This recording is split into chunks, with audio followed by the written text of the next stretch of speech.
హైదరాబాద్లో మహా గణేష్ని నిమజ్జనం అనగానే మొట్టమొదట మనకి గుర్తొచ్చేది బాలాపూర్ గణేష్. సో ఈ సంవత్సరం బాలాపూర్ గణేష్ నిమజ్జనానికి కూడా చాలా ఏర్పాట్లు చేశారు, భద్రతా ఏర్పాట్లు కూడా చేశారు. ప్రస్తుతం మనతో పాటు రాచకొండ సిపి సుధీర్ బాబు ఉన్నారు. వారిని అడిగి మరిన్ని విషయాలు తెలుసుకున్నాం. నమస్తే సార్, గుడ్ మార్నింగ్ సార్. ఈ సంవత్సరం సో క్రౌడ్ మేనేజ్మెంట్ ఎలా చేయబోతున్నారు, భద్రతా ఏర్పాట్లు కానీ ఎలా ప్లాన్ చేస్తున్నారు, ఎస్పెషల్లీ బాలాపూర్ గణేష్ నిమజ్జనం కోసం? చాలా పవిత్రమైనటువంటి పూజా కార్యక్రమం ఇప్పుడే కంక్లూడ్ అయింది. ఇక్కడ ఉత్సవ కమిటీ చాలా నిష్టగా ఈ సేవలు చేస్తున్నారు కాబట్టి ప్రజలు కూడా ఎంతో భక్తి శ్రద్ధలతో ఇక్కడికి వచ్చి స్వామివారికి సేవలు అందిస్తున్నారు. ఇప్పుడు ఈ పూజా కార్యక్రమం అయిపోయింది కాబట్టి గ్రామంలో ఊరేగింపు వెళ్తున్నారు. వెళ్ళిన తర్వాత ఆప్షన్ కోసం వస్తారు. ఇక్కడ మన టెంపుల్ ముందే ఆప్షన్ ఉంటుంది. ఆప్షనింగ్ అయిన తర్వాత 1.8 కిలోమీటర్స్ డిస్టెన్స్లో హైదరాబాద్ సిటీ బార్డర్ స్టార్ట్ అవుతాయి. అక్కడికి మనం అందజేస్తాం. తర్వాత వెళ్ళి హైదరాబాద్ ఇమర్షన్ అవుతుంది. ఈ కార్యక్రమం బాగా జరగడానికి కోసం అని చెప్పేసి మనం ఒక 555 మంది అధికారులను ఇక్కడ డ్యూటీలో ఉంచాం. వాళ్ళు traffic, law and order, crime, SOT teams, she teams అన్ని అధికారులు ఇక్కడ డ్యూటీలో ఉన్నారు. అందరూ కూడా మీకు తెలుసు, లాస్ట్ 11 డేస్లో ఈ ప్రోగ్రామ్ స్టార్ట్ అయినప్పటి నుంచి స్వామివారి దర్శనాలు ఒక్కొక్క రోజు పీక్ డేస్లో 1.5 lakh వరకు కూడా వచ్చారు. నియరింగ్ 2 lakhs కూడా వచ్చారు జనాలు. వాళ్ళందరికీ ఏమి ఇబ్బంది లేకుండా ఇప్పుడు మేము ఏర్పాటు చేశాం. ఈరోజు కూడా ఆప్షన్ అయిన తర్వాత హైదరాబాద్కి వెళ్ళి స్వామివారిని భక్తి శ్రద్ధలతో ఇమర్షన్ ప్రాసెస్లో నిమగ్నమైంది. బాలాపూర్ కొట్రాయి దగ్గర ఆక్షన్ జరిగే టైంలో చాలా క్రౌడ్ అప్పుడు బాగా గ్యాదర్ అయ్యే ఛాన్సెస్ ఉంటాయి. సో ఆ టైంలో క్రౌడ్ మేనేజ్మెంట్ కోసం ఎట్లాంటి ప్లాన్స్ చేశారు? ఈసారి దానికోసం మేము అడ్వాన్స్గానే ప్లాన్ చేశాం. ఉత్సవ కమిటీతో మాట్లాడడం జరిగింది. Access control is a very key thing. దానికోసం క్రౌడ్ కంట్రోల్ మేనేజ్మెంట్లో ప్రాపర్గా యాక్సెస్ కంట్రోల్ చేసి వెహికులర్ మూవ్మెంట్ ఇక్కడ రాకుండా చూడడం జరిగింది. ఎక్స్క్లూజివ్ పార్కింగ్ ప్లేస్ పెట్టాం. మా వాళ్ళు సివిల్ డ్రెస్లో కూడా ప్రజలతో మింగిల్ అయి ఉన్నారు. షీ టీమ్స్లో కానీ, లా అండ్ ఆర్డర్ ఆఫీసర్స్ కానీ ఉన్నారు. ట్రాఫిక్ పరంగా కూడా మనం ఎక్స్క్లూజివ్ ప్లేస్లో పార్కింగ్ ప్లేస్ పెట్టాం కాబట్టి రావడం పోవడం ఇబ్బంది లేకుండా ఉండే విధంగా వాహనాల మూవ్మెంట్లో చేసాం. So we are geared up, we have command control ఉంది. అన్ని విధాలు వీక్షిస్తున్నాం. ఎక్కడ ఎటువంటి జరుగుతున్నాయి, ఎటువంటి విధంగా ప్రజలు ఇన్వాల్వ్ అవుతున్న ప్రాసెస్లోని మాకు డ్రోన్తో కూడా మేము మానిటర్ చేస్తున్నాం కాబట్టి things are in proper order. ఎన్ని కిలోమీటర్ల మేర ఈ రూట్ మ్యాప్ ఉంది సార్? సో రూట్ మ్యాప్ అంతటా కూడా ఎటువంటి ఏర్పాట్లు చేశారు? అంటే మనకు 1.8 కిలోమీటర్ డిస్టెన్స్ ఉంటుంది మనకు.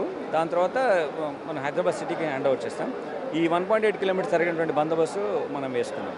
సో ఎస్పెషల్లీ బాలాపూర్ గణేష్ లడ్డు వేలంపాట కానీ పర్సనల్లీ మీకు ఎలా అనిపిస్తుంది? భక్తులు ఎంతో ఆనందంగా, సో స్పెసిఫిక్గా ఈ ప్లేస్లో చాలా స్పెషల్గా పాల్గొంటూ ఉంటారు, పూజలు చేస్తుంటారు. సో మీకు ఎలా అనిపిస్తుంది? బాలాపూర్ ఒక ఎమోషనల్ అటాచ్మెంట్ ఉన్నటువంటి ప్లేస్ మనందరికీ. దాంట్లో ఈ 11 రోజులు సేవా కార్యక్రమం ఎంత ఉంటుందో తర్వాత ఆప్షనింగ్ కూడా అలా ఉంటుంది. ఇక్కడ ఉత్సవ కమిటీ కూడా చాలా పవిత్రంగా ఆప్షనింగ్ చేస్తున్నారు. ఒక నిబద్ధతతో వాళ్ళు చేయడం, కేవలం హైప్ కోసమో ఎక్కువగా మనీ రావడం అని కాకుండా ఒక ఇంక్రిమెంటల్ గ్రోత్ లాగా ఉంటుంది ఇక్కడ చేసేది. తర్వాత వచ్చిన ప్రాసెస్ కూడా గ్రామం అభివృద్ధి కోసమే వాడుతున్నారు కాబట్టి వాళ్ళ ఈ గ్రామం ప్రజలకు, మన తెలంగాణ రాష్ట్రానికి బాలాపూర్ గణేష్ స్వామి దీవెనలు ఎప్పుడూ ఉంటాయి కాబట్టి ఈ పవిత్రమైన కార్యక్రమంలో పార్టిసిపేట్ చేయడం కూడా ఒక అదృష్టంగా మేమందరం భావిస్తున్నాం.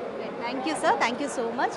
రైట్, బాలాపూర్ గణేష్ లడ్డు వేలంపాటపైనే అందరి దృష్టి ఉంటుంది కాబట్టి ఇక్కడ ఇంకా స్పెషల్గా కేర్ తీసుకొని షీ టీమ్స్ కోఆర్డినేషన్తో, అలాగే దాదాపు 500 మంది వరకు కూడా పోలీస్ బందోబస్తుతో ఇక్కడ చాలా ఏర్పాట్లు చేశామని రాచకొండ సిపి సుధీర్ బాబు బిగ్ టీవీతో ఎక్స్క్లూజివ్గా పంచుకున్నారు. సో ఒక బాలాపూర్ గణేష్ అంటే ఇంకా 2 విషయాలు మనకి గుర్తొస్తాయి.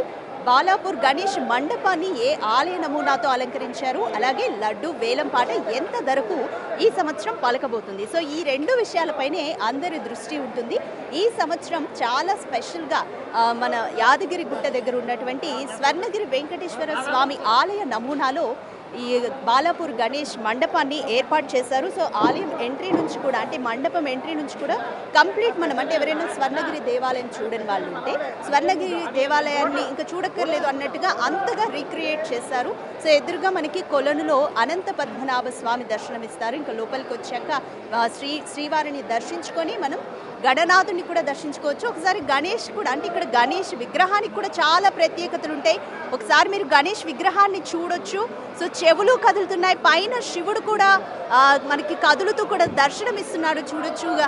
అయితే నిమజ్జనానికి ఏర్పాట్లలో భాగంగా శివుడి విగ్రహాన్ని కూడా కదిలిస్తున్న దృశ్యాల్ని మీరు కదిలిస్తున్న దృశ్యాల్ని శివుడు మనకి ఇటువైపు ఉన్నారు ఇప్పటి వరకు.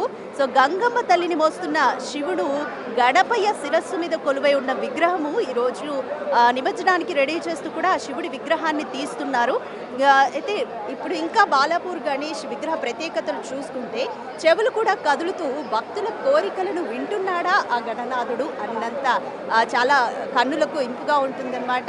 21 అడుగుల మేర ఈ బాలాపూర్ గణేష్ విగ్రహాన్ని ఏర్పాటు చేశారు. ఒక్క కిరీటమే శివుడి ప్రతిమతో కూడిన ఆ కిరీటమే 7 అడుగులు ఉంటుందని కూడా ఇక్కడ ఉత్సవ కమిటీ సభ్యులు చెప్తున్నారు.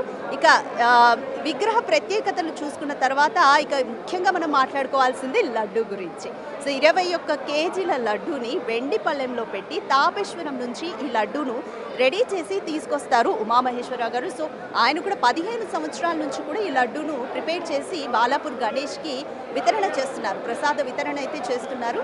ఇంకా బాలాపూర్ గణేష్ జంజం గురించి కూడా విశ్వబ్రాహ్మణులు వేసినటువంటి జంజాన్ని కూడా ప్రత్యేకంగా బాలాపూర్ గణేష్కు అలంకరించడం జరుగుతుంది. ఇక లడ్డు వేలం పాట ఇక్కడ చాలా చాలా ఇంట్రెస్టింగ్ థింగ్. సో లడ్డు వేలం పాట ఎప్పుడు జరుగుతుందంటే ఈరోజు ప్రతి నిమజ్జనం రోజున కూడా ఉదయం 9:30కు లడ్డు వేలం పాట జరుగుతుంది.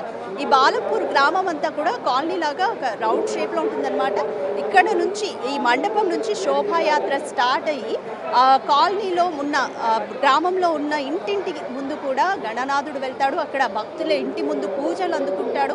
అందుకున్న తర్వాత బొడ్రాయి వద్దకు ఈ శోభాయాత్ర వచ్చి ఆగుతుంది.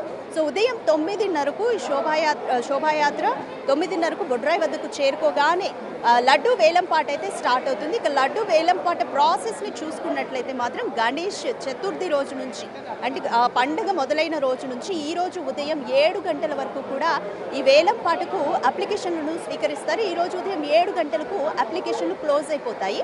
సో అప్లికేషన్ చేసుకునే వాళ్ళు 5,000 ఫీజు కట్టి అప్లై చేసుకుంటారు. వేలం పాట పాడినప్పుడు 1,116లతో ఈ వేలం పాట అనేది స్టార్ట్ అవుతుంది.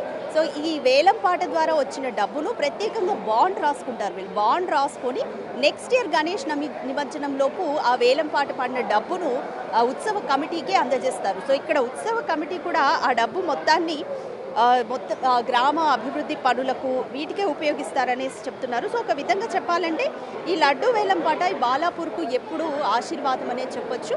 సో ఇక 20 కేజీల లడ్డు కూడా సిద్ధంగా ఉంది. ఈ సంవత్సరం ఎవరు దక్కించుకుంటారా అని అందరూ ఉత్కంఠగా చూస్తున్నారు. గత సంవత్సరం అయితే 30,01,000 రూపాయలకు వేలంపాట ధర పలికింది. కొలను శంకర్ రెడ్డి ఈ లడ్డూని దక్కించుకున్నారు.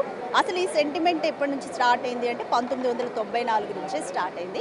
1980వ సంవత్సరంలో గణేష్ ఉత్సవ కమిటీ ఏర్పడింది. ఇక 1994లో మొదటిసారిగా కొలను మోహన్ రెడ్డి అనే వ్యక్తి లడ్డూను 450 రూపాయలకు దక్కించుకున్నాడు. అయితే ఆ లడ్డూని తర్వాత తన పొలంలో చల్లాడు. ఆ సంవత్సరం తనకు దిగుబడి బాగా రావడంతో అప్పటి నుంచి ఈ సెంటిమెంట్ అనేది స్టార్ట్ అయింది. రైట్, ఈ సంవత్సరం ఎవరు దక్కించుకోబోతున్నారా అన్న ఈ సంవత్సరం ఈ లడ్డూని ఎవరు దక్కించుకోబోతున్నారా అన్న ఉత్కంఠ అయితే ఇక్కడ ప్రతి ఒక్కరిలో నెలకొంది. ఇక 9:30కు బొడ్రాయి వద్దకు చేరుకోగానే వేలం పాట అనేది స్టార్ట్ అవుతుంది. సో ఇప్పటికే అప్లికేషన్లు కూడా వచ్చాయని చెప్తున్నారు ఉత్సవ కమిటీ సభ్యులు. చూడాలి ఎవరు దక్కించుకుంటారు.